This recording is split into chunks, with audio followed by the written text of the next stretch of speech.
हे गजूही माँ Lakshmi recording studio Baheri. हे गजूही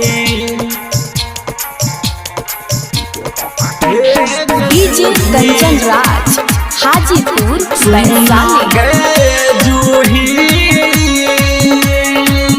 सुनना गजूही जो जो गजूही सुनना गजूही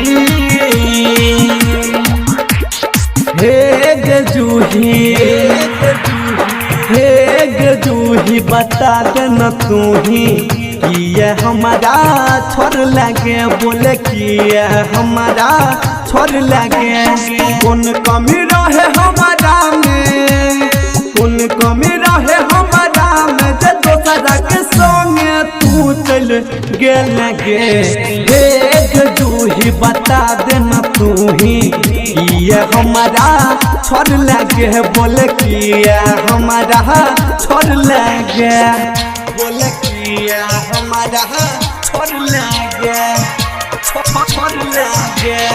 फोन करी के हमारा तू स्कूल में बोलैलही, फोन करी के हमरा तू स्कूल में बोलैलही।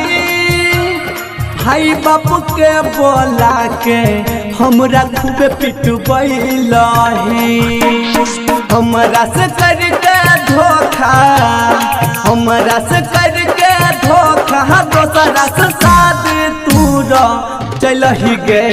हे गजूही बता देना तू ही कि ये हमारा छोड़ लगे बोले कि ये हमारा छोड़ लगे। डीजे कंचन राज हाजीपुर वैशाली।